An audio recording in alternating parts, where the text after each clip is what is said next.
এই জল ঝড় বৃষ্টিতে রিক্সার মধ্যে জীবন কাটাচ্ছে, জ্বর অবস্থায় কাশছে, তারপরেও বাড়ি যেতে পারছে না। কেন জানেন? তার বাড়িটাই নেই, কারণ তার বাড়িটা ভেঙে দিয়েছে। আর এই সমস্ত গরিব মানুষের যখন বাড়িঘর ভেঙে দেয়, কিছু মানুষ বেশ মজা পেয়েছিল, বলছিল বেশ হয়েছে। বুঝতে পারলেন? এরা বড় লোক। বলছি এই ভিডিওটা সবাই শেয়ার করবেন, যাতে সমস্ত মানুষের কাছে পৌঁছায়, বিশেষ করে মুখ্যমন্ত্রীর কাছে পৌঁছায়। দেখুক তার রাজ্যের মানুষ কত কষ্টে আছে।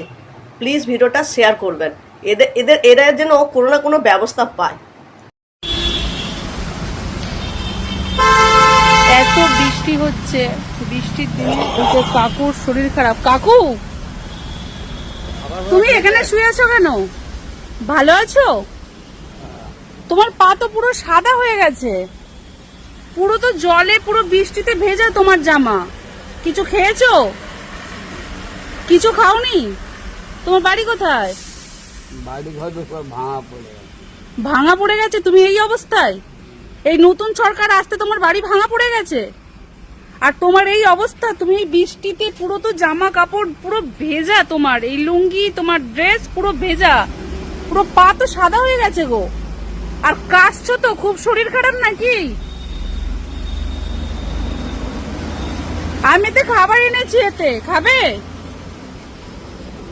এতে পোলাও আর আলুর দম আছে, নাও কাকু।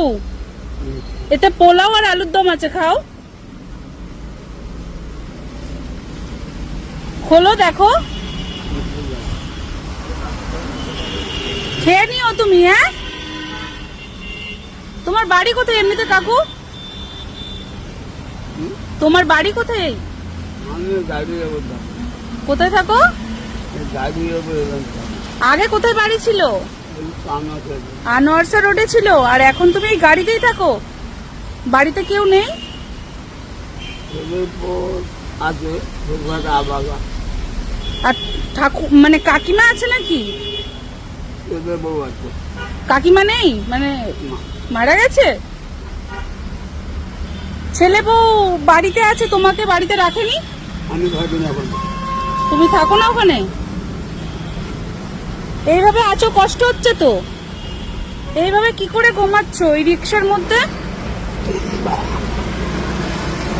ওষুধ খেয়েছো? পুরো তো ভেজা, পুরো এইগুলো ভেজা, এর মধ্যে কি করে শুয়ে আছো?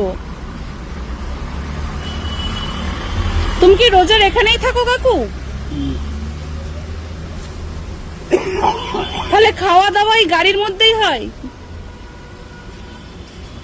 কি অবস্থা! যাই হোক, তুমি ভালো থেকো কাকু, খাবারটা খেয়ে নিও। হ্যাঁ, টাটা।